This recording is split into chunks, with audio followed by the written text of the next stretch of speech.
There have been a number of comparisons between Okumura's palace and Amazon over the last couple of years, probably as a result of allegations of, quote, unsafe, grueling work conditions at warehouses. Which, yeah, that's probably an accurate comparison. However, there is an individual who fits Okumura's profile much more so than Jeff Bezos, which is what we're going to explore here today. For those of you who need a brief reminder of what this arc was about because you've blocked it from your memory for whatever reason, then allow me to remind you.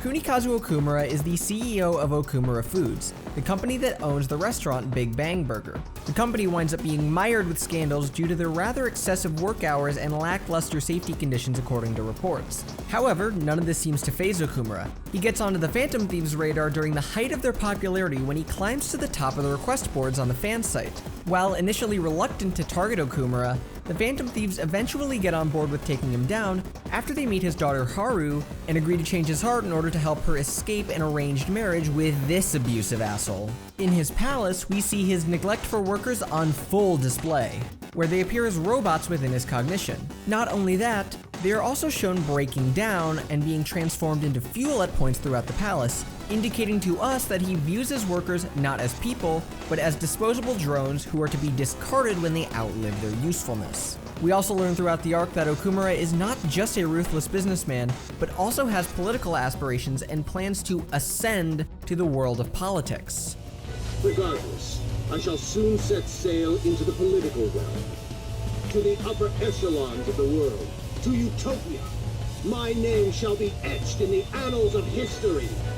Of course, those aspirations are short-lived, as Masayoshi Shido, the game's main antagonist, has him assassinated as he sees Okumura as both a threat to his own political aspirations and a means by which to lure the Phantom Thieves into a trap. The arc ends with Okumura keeling over dead during a press conference and the popularity of the Phantom Thieves plummeting. Okumura's character is modeled after the real-life story of Miki Watanabe, the self-made owner of Watami, which owns a series of Japanese-style pubs throughout the country.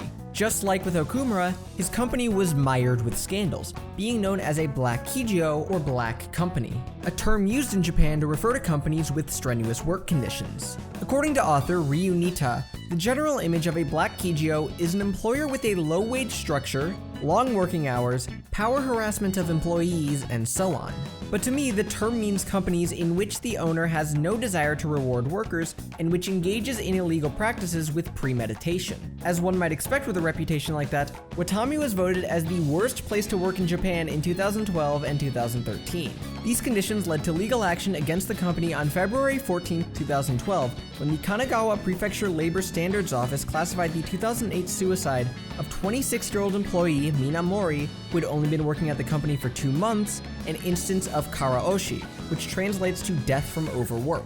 Mori was found to have worked an average of 140 hours of overtime per month, well in excess of the 80-hour threshold that the office deems to make karaoshi, quote, more likely to occur. The matter was eventually settled out of court in 2015 to the tune of 133 million yen, the equivalent of just over $1 million at the time. Just like Okumura as well, Watanabe had his own political aspirations where he ran for the governorship of Tokyo in 2011, taking inspiration from the New York mayorship of billionaire Michael Bloomberg, saying things like, he raised tax revenue and lowered expenses. He knows how to raise money and spend it. Based on that quote, you can probably deduce that his platform was largely built around fixing Japan's financial issues, which would be correct. According to Watanabe, there was no management sense in politics. If you keep borrowing more than what you bring in, the result obviously is bankruptcy. There was no sense of an impending crisis. To earn 5 million yen in income, take out 7 million yen in loans, and to say one lives on 12 million yen is unbelievable from a management point of view.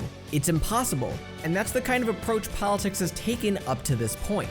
Despite his best efforts, however, this run wasn't to be, as he came in third place with only 16.8% of the vote. That wasn't the end of his political aspirations though, as he ran for office again in 2013, this time seeking a seat in the House of Councillors under the conservative-leaning Liberal Democratic Party, or LDP. It was during this time that the parents of Mori brought the scandal of their daughter's suicide to light and demanded that the LDP drop him as a candidate.